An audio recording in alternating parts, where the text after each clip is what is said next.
Stan. Hi, Stan. Kai. Coach, how are you? Good I'm to see doing you. well. I'm the radio guy here. Okay. So we'll be working a lot together. Glad to have you. Thank you. Nice job over there. Coach. Thanks. Put you both right up front. Okay. Just a Q&A.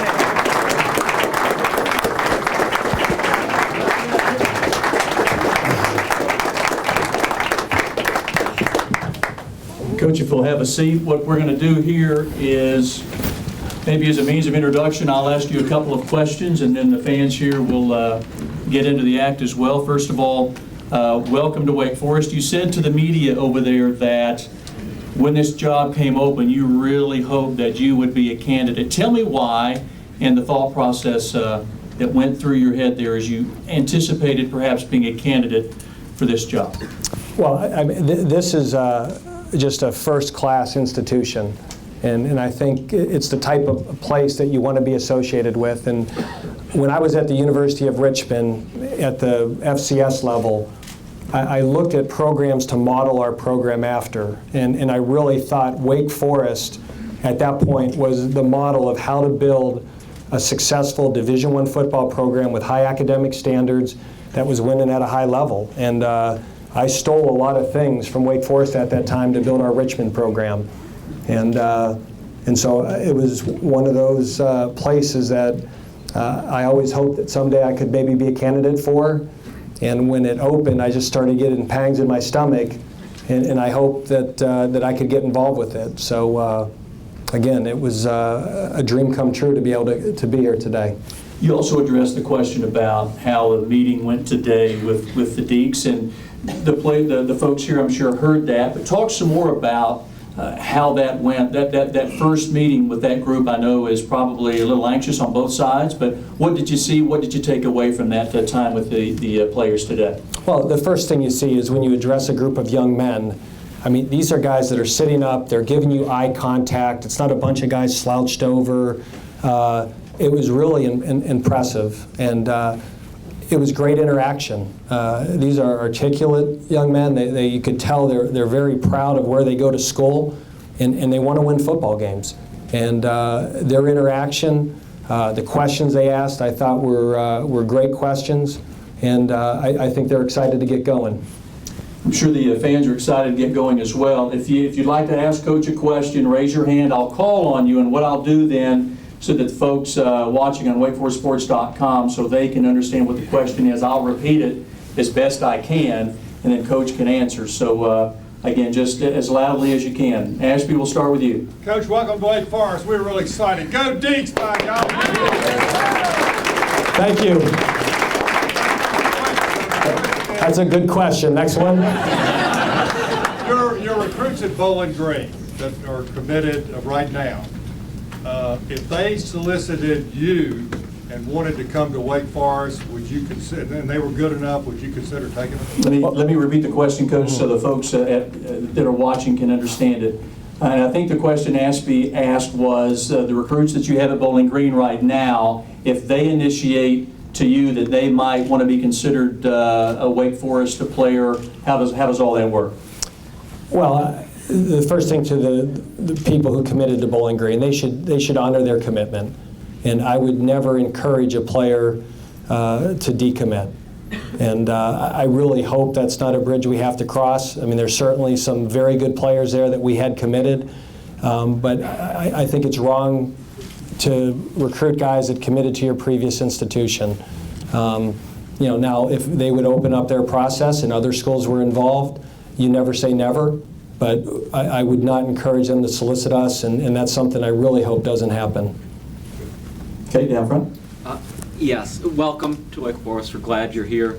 I heard during the press conference, and one of the things that we were looking for in a head coach with head coaching experience is he has a staff intact that he can bring with them. And is it your intention then that the offense and defensive coordinators that you have at Bowling Green would come here and serve in those roles here at Wake Forest? The question is about the staff, specifically about the offensive coordinator and the defensive coordinator at Bowling Green. Do you anticipate them coming and being on your staff here? Well, that involves recruiting too, so I certainly hope so. That one of the reasons that I think we were successful at Bowling Green and we're successful at Richmond and Fordham is our offensive and defensive systems never changed. that when a player came into the program as a first-year freshman, the terminology they learned never changed over their entire career. And all 3 coordinators I had at Bowling Green, they never left. We were the only school in the MAC that had the same head coach, offensive, defense, and special teams coordinator for 5 years. So I want them to join us. I hope they choose to join us. They're good coaches. They may have opportunities, but we're trying to get them down here as soon as we can, and when it's appropriate to announce that, we will.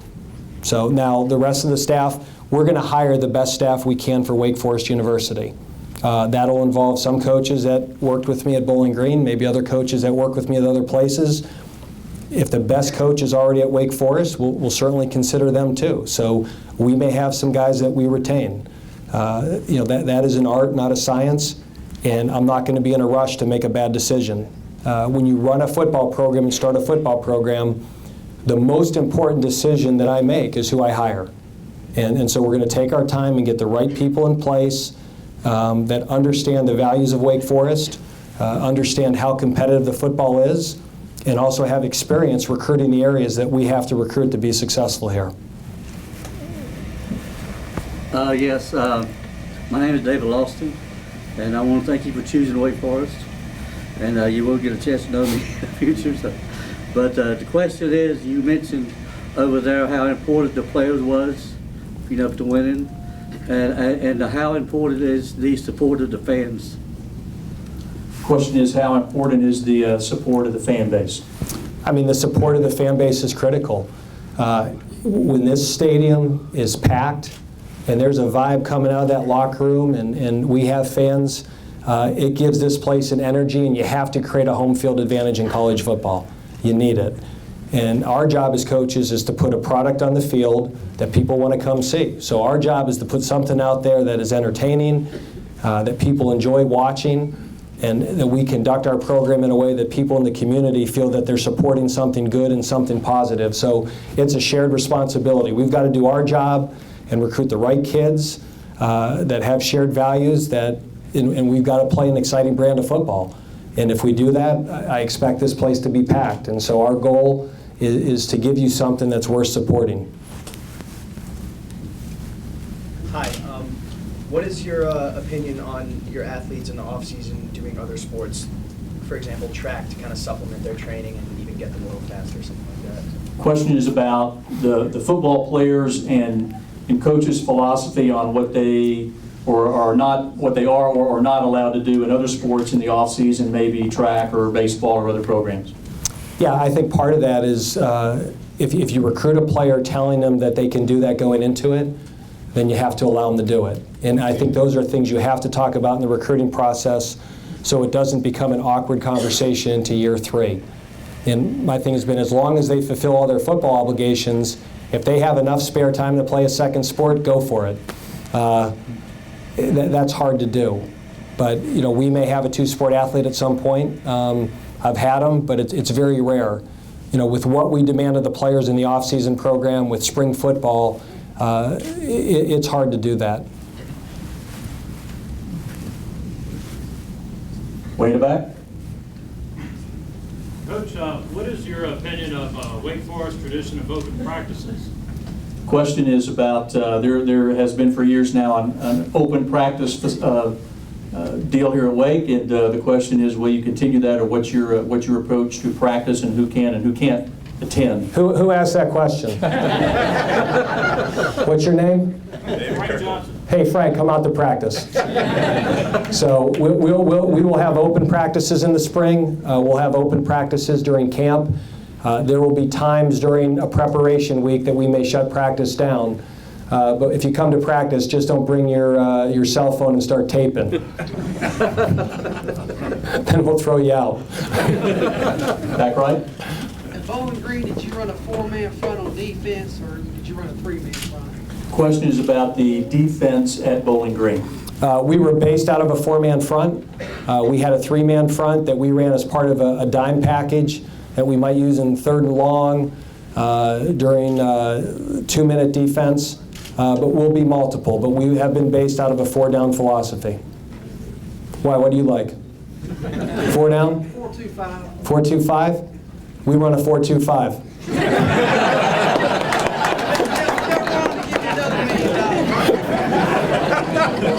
One of your assistants right here. I got a lot of them in here. Yes, Sonny. What's your vision of a Wake Forest offense? Question is about his vision for the Wake Forest offense. First of all great offenses start with good offensive line play. I told the offensive line today that they are the heart and soul of this football team. When you have a good offensive line that's physical, that can move people off the ball, there's a lot of different things you can do behind them.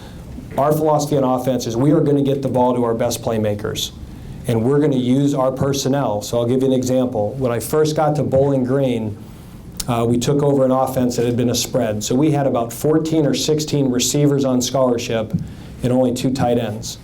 So year one, we threw the ball for over 4,000 yards. We averaged maybe 35, 36 points a game. And we had one receiver that had 155 catches. And he broke the all-time NCAA mark for receptions in a season. And when I said that today, the receivers all lit up because they all think they're the guy getting 155. As we developed the program and started recruiting more tight ends, and we got more backs in the program, we had a tailback this year that'll go over 1,700 yards, and he'll break the single season rushing record. So I take great pride that our systems are flexible, that we will play to our strengths, and we'll get the ball to the best players. And if our best player is a tailback, we'll run the ball more. If we're more skilled at receiver, we'll find ways of getting them the ball. But my philosophy is you recruit the best players, and then you tweak your system to make sure that you're getting those guys in a position to make plays.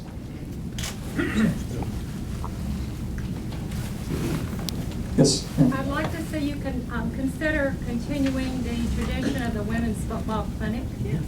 Questions about whether Coach will continue the tradition of the women's football clinic that's been held sometime in fall camp. I'm filming you. And she is recording this. Well, it may help you to know that I started the tradition of a women's football clinic at Bowling Green. Yay. Now, let me just say this. We do not allow any cameras at that clinic. So we will have fun, and it'll be very interactive, but we're not filming that either. And the husbands are not invited. Yes, sir.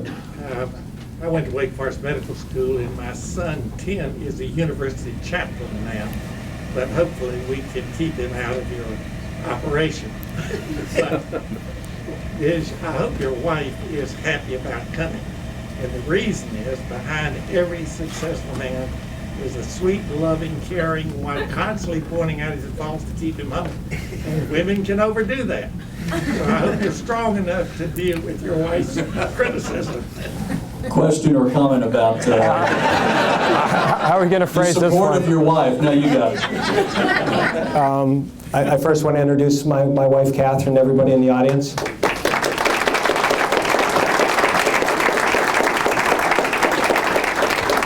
And I would like to add that she is extremely successful at finding the faults that I do possess. She's very good at that. So, no, she's extremely supportive, and I have 2 wonderful children that are here today, too, and there was a lot of joy in the Clawson household when I was offered this opportunity.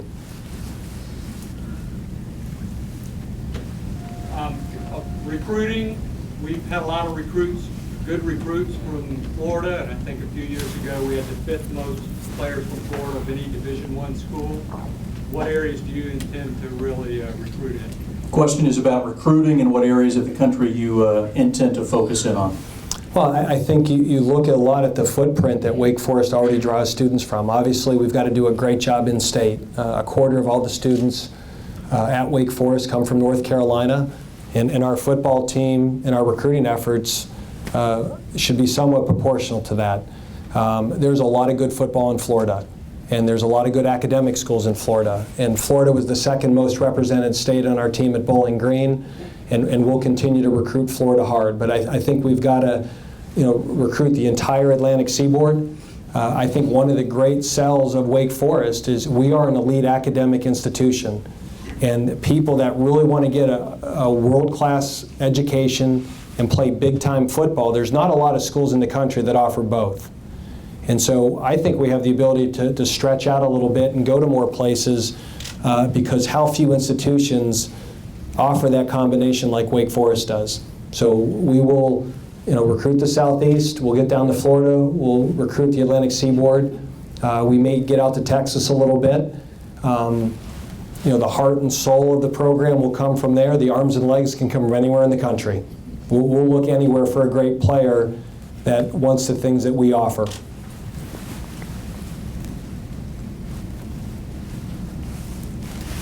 What was it about Wake Forest that caught your eye in the mid to late 2000s when you were building your program in Richmond? Question was about what was it about Wake in the late 2000s when you were at Richmond that caught your eye?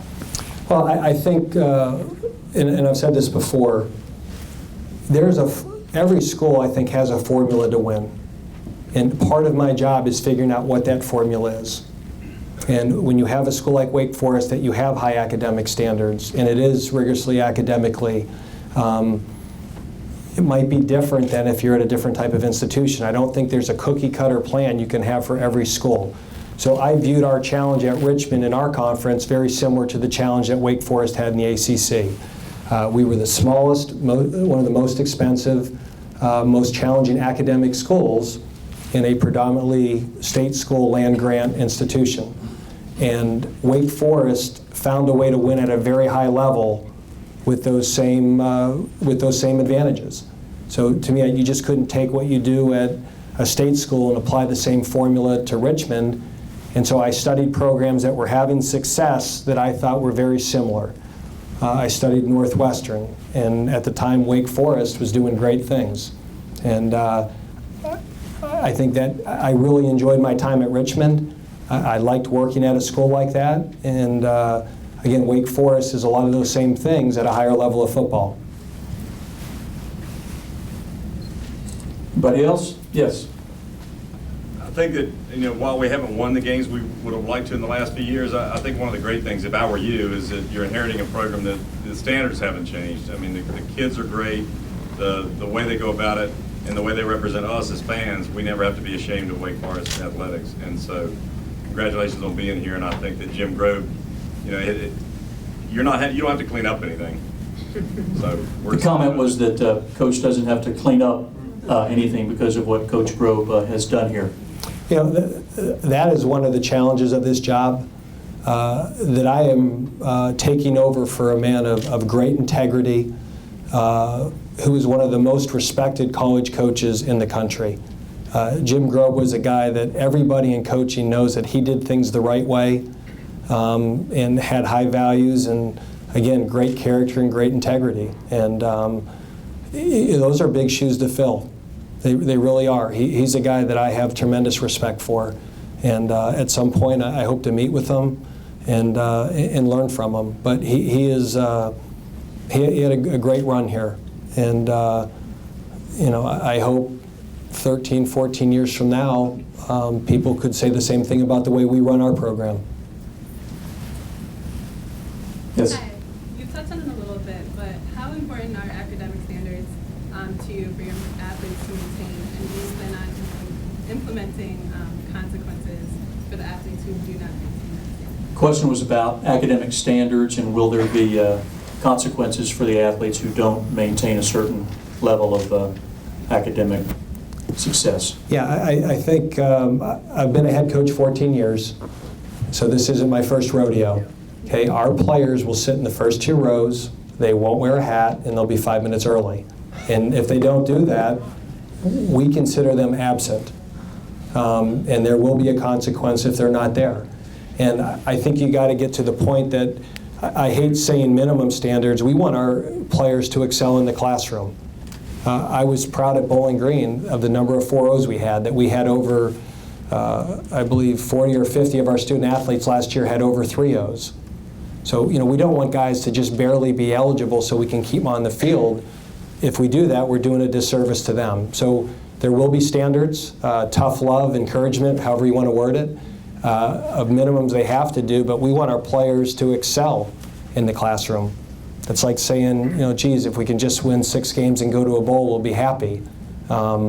that's too low of a goal, that's too low of a standard. If that's your goal and that's your standard, you're probably not even going to get there. What will your policy be on redshirting freshman players? Policy on redshirting incoming freshmen. I have always been a fan of redshirting as long as it doesn't hurt your football team.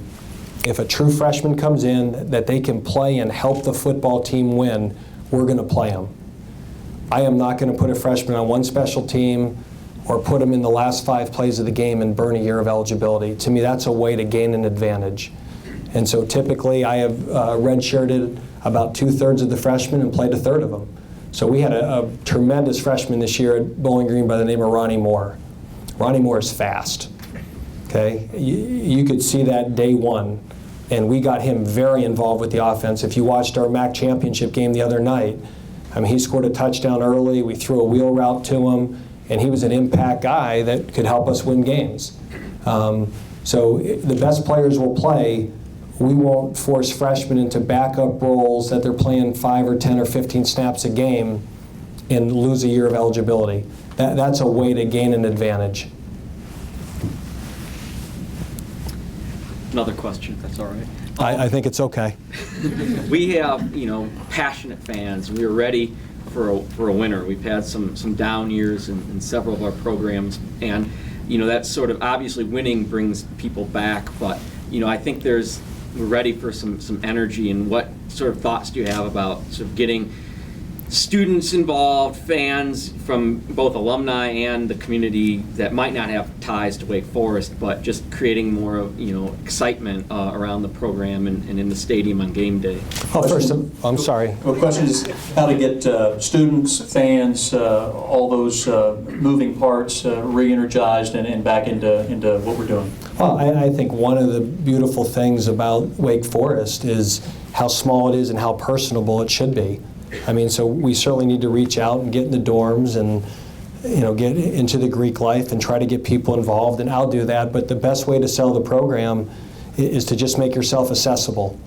Again, we are a small school. The personal element here of feeling that you know the coach, you know the coaches, you know the players.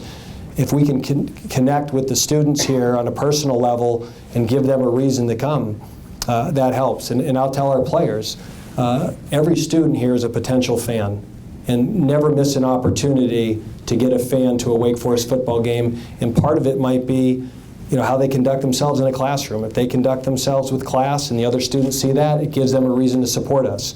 And we never want to give people a reason to not support us. So again, we want to be out there in the community, whether it's community service projects that we always did at Bowling Green, that people feel that they're part of our family and part of our program. But Were you a basketball fan too? Are you a basketball fan too? Absolutely. In 1983, I took a college trip down to Wake Forest with my dad and my best friend from high school, a guy named Alan Elia, and absolutely fell in love with this place. And I was trying to convince Wake Forest that if they recruited me in my jump shot, that was the way they were going to get to the Final Four. And I believe one of the assistants at the time, I believe, was Dave Odom. Would that time frame be right, in the early 80s? That's right. And I was a 5'11" slow guard from upstate New York that popped into the basketball office, and I couldn't believe how much time he spent with us. I mean, he was just the most professional, inviting, and because of that, my best friend from high school fell in love with Wake Forest and ended up coming to school here. I went to Division III Williams College because I wanted to play sports. I wasn't good enough to play at Wake Forest, but I played football and basketball in college. So I love basketball. I still have a jump shot. I tell people I'm a shooter, not a scorer. When we play pickup hoops, I make sure I get the passers on my team. And since I'm the head coach, they'll pass it to me. Stan, Yes. what's your golf handicap? Golf handicap. Here we go. Now we're getting serious. I can't win with this one. Because if it's low, I'm spending too much time out there, and if it's high, nobody's going to invite me to do anything. Tennis, say. You play tennis? Not really. Both of my children got into tennis lately, so I'll go out and hit balls with them a little bit. And I'm very competitive, and as they've gotten better at it, I don't want to play with them as much. Barbecue? Yeah, it'll be nice to return to the South for that. That was one of my favorite things recruiting North Carolina, is my North Carolina recruiter always had to find the best barbecue joint in the county. And we hit some great, great places. Yeah, plenty to choose from here, that's for sure. Anybody else? Yes, sir. You've turned around every program that you've been at, so what is the common thread that you've seen in how you approach the turnaround and getting that whole discipline and the pieces that it takes to win consistently? What's been the common thread of going to a program and turning some things around? I mean, in some regards, I think there isn't a common thread. That I think every school is different in who you can recruit to the school and the type of athletes. The value system of the program has to be similar. It is recruit high character, high level student athletes, make sure you retain them, and make sure you're developing them. And then put them in a system that they can succeed in. And that's where the flexibility is, because the systems change. You know, we were at Fordham, we were throwing the ball, and it was a skill-based offense. At Richmond, we'd pound you. We'd hold on to that thing for 34, 35 minutes. We had two 230-pound tailbacks, and we were going to wear you down. And when we first got to Bowling Green, we threw the ball for 4,000 yards. So to me, systems change. The fundamentals of your program about having high standards, about developing players, those things are consistent through every program. It all goes back to what the gentleman said earlier, creating a culture. And it's coach speak, and you hear a lot of people say it, but it's hard to do, and it's real, and if you get it, this is one of the most fun jobs you can ever do. When you got a great culture in your locker room that those guys enjoy coming to practice every day and look forward to playing to one another, this is as good as it gets as a profession. When you don't have it, it's misery. And we're going to work hard to get it. That is the number one thing we have to do here, and then we can adjust the system to fit the players. Welcome to Wake Forest, Coach. I'm a student at the law school. My question is, you spoke about your recruiting efforts in the coming weeks, and you don't want to make hasty decisions in terms of the folks that you'll be bringing on board. So what about critics who are asking about you yourself? Because looking at the whole process, I think it took about 2 weeks or so that you have actually your conditioned and you're ready to actually transition into this new environment. How can you affirm, students, friends, and everyone else in between? Go ahead. Could you repeat that? Obviously, Jim grew up, he's been here for a while, he's done a great job, and we're all aware of that. And again, after the season, it's only been about 2 weeks, so this whole process, how can you affirm everyone else that you're actually ready and conditioned, and you yourself not making a hasty decision coming over? Okay, certainly a short turnaround this time of year for any coach who comes into a program, and it's only been a little over a week since Coach Grove announced he would leave. So how do you affirm to the folks out there that the timing is good, that you're ready to go, and then it all fits? Let me tell you how much sleep I've gotten in the last 3 days. Some of the assistants coming with me have not slept. We have been watching recruiting tape, evaluating recruits, and we've got to get in front of these people and meet them face to face as fast as we can. The only way to affirm things with a recruit is to meet them, to look them in the eyes, to spend time with their families, and let them know that their son is going to be well taken care of at Wake Forest University, that the values of this school, there might be a different coach, the values are going to remain the same. But we've got a lot of work to do here between now and signing date. Stan. Maybe early, but what is your impression of the facilities that you're coming into? Your impression of the facilities here at Wake? I mean, this stadium is absolutely gorgeous. I've seen a lot of stadiums, and it's a palace. It's beautiful. And I was over at my football offices earlier, and those are really nice. I haven't seen the rest of them yet. So I'm hoping we'll do that in the next day or two, so when I meet with the recruits, I can at least, it's been a whirlwind. So we today started pretty early, and I met with our Bowling Green staff and the Bowling Green team, and we got in a plane, and We've met a lot of really friendly people down here. But I need to learn a lot about Wake Forest, and I'm going to be taking a crash course here in the next couple of days. What's your philosophy on your coaches and how they work with kids? And because you're adopting kids sort of, and the last thing you want is people to feel like they're not important and whoever the new coaches recruit is important. So what is your philosophy on working with kids and engaging with them, no matter if you recruit them or not? It's just they're part of the family. Philosophy on working with the kids who are here, even though you did not recruit them, and how you treat them and engage them. It's a great question, because I brought that up in the team meeting. When I met with the team, change is hard, and the reality is not one of those players in that room chose Wake Forest University and Dave Clawson. And the only way that transitions work is that I have to treat every young man in our room like I recruited them. You can't wait to get all of your players there. That's too long. Now, they've got to buy into the way we do things. And I'm not saying it's necessarily better, but it's going to be different. That every coach has a way that they run the program, and every second they spend evaluating whether they want to do this or not is wasted energy. So our coaches and myself are going to treat these young men like we recruited them. And they've got to treat us like they came to Wake Forest to play for us, because they're our players and we're their staff, and that's the only way it works. And the players that sit back 5 or 10 minutes or a couple of weeks and they're going to decide whether they want to play for us or not, that never works. And right now I'm assuming every one of those players is excited to play for our staff for Wake Forest next year. And I'm sure at some point there'll be a couple that test us, and it doesn't help you win. So if the goal is to graduate and win football games, they need to buy in. And part of that is that we have to invest in them.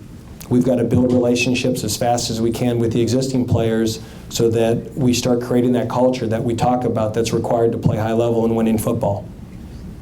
Is that what you're looking for? Yep. Wake Forest is a school, I guess, rich with tradition. Are there any traditions that you're planning on bringing with you, whether it be for the student athletes, the students, or just the fans in general? You plan on importing any traditions from places where you've been to Wake? The reason I'm laughing is when I first got the head job at Fordham, I was going to start all these new traditions, and I ticked off a few people. So what I've kind of learned the hard way is you first find out what traditions exist, and you have to embrace those. And then if you add a few things that you think enrich the experience, you do that. But I'm going to tread lightly on that one until I learn the institution better. I got one more question, please. Okay. Jim Grove was a godly man, and he always prayed with the players and stuff before. And what is your family's views and your religious faith, or how it will carry over to the players? Question about faith and how that may or may not be a part of what you do. This is how I know I'm at a private school. I certainly have a faith. Our family has a faith. I think when it's appropriate, you share that with the players, but you also don't want to ever force your faith on anybody else. So, we're going to be respectful to any player's faith and not force it on anybody, but we certainly want to encourage it. We want to develop our players, I say, physically, academically, spiritually, and socially. And we certainly have to provide that for them as well. What can we do as fans to help this tradition and help the program succeed? What can fans do to help the tradition and help you succeed? Every one of you today buy 50 season tickets and get 50 of your best friends to buy 50. The best thing that you can do to help Wake Forest football is fill that stadium. Give us something to recruit to. Yes, sir. How do you relax? How do you relax? I do two things. I'm either coaching football or I'm with my family. I have an unbelievable supportive wife. I have 2 children I just adore and love to death. And if I get 10 free minutes, I'm with them.